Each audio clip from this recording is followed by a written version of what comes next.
Bonjour, je m'appelle Michèle Guillaume-Hoffnung, je suis professeure émérite des facultés de droit et directrice de l'Institut de médiation Guillaume-Hoffnung. Bonjour Michèle Guillaume-Hoffnung. Quels sont selon vous les obstacles principaux que les étudiants peuvent rencontrer en premier cycle universitaire? Je mettrai d'abord en avant les difficultés de méthode.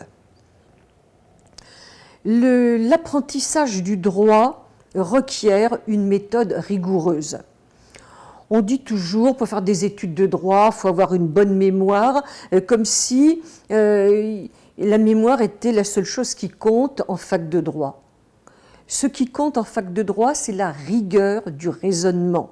Mettre en avant un raisonnement, une logique, une discussion avec moi-même pour ou contre.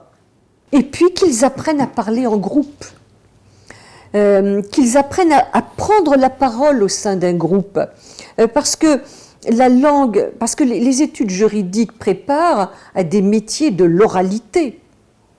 Alors je ne demande pas à tous les étudiants en droit d'être des Cicérons, mais qu'au moins ils surmontent cette inhibition de la prise de parole.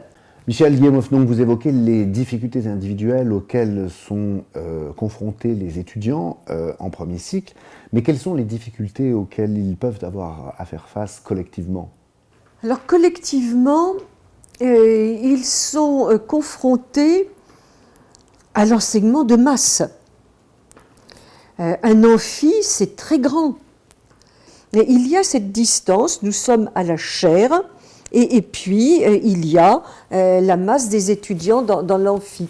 Donc je pense que c'est collectivement, c'est peut-être quelque chose de difficile à vivre. Et de ce fait, l'enseignement supérieur privé peut-il, selon vous, venir en soutien des difficultés connues et rencontrées par l'université française? Si vous m'aviez posé la question il y a 20 ans, je vous aurais répondu rien en dehors de l'université. Mais j'ai vu l'université se dégrader, et se dégrader d'une manière dont les universitaires ne se rendent pas compte. L'université se bureaucratise. L'université publique met en avant le contrôle de qualité et confond contrôle et garantie.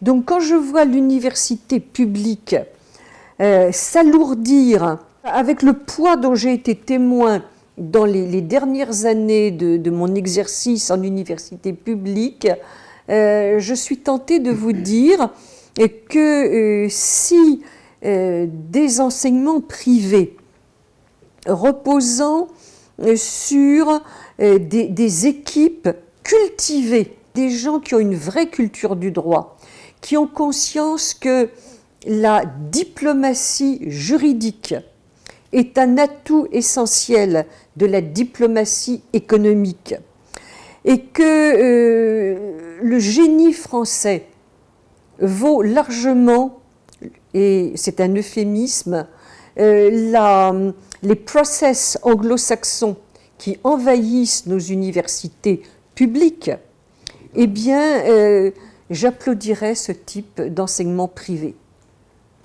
Enfin, vous connaissez l'Institut supérieur du droit.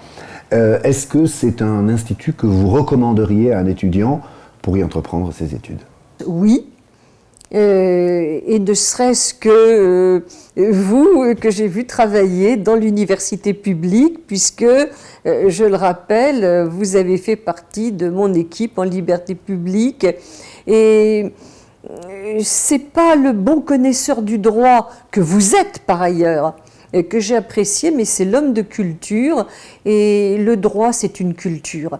Et la francophonie ne se rend pas assez compte du joyau qu'est la culture juridique française.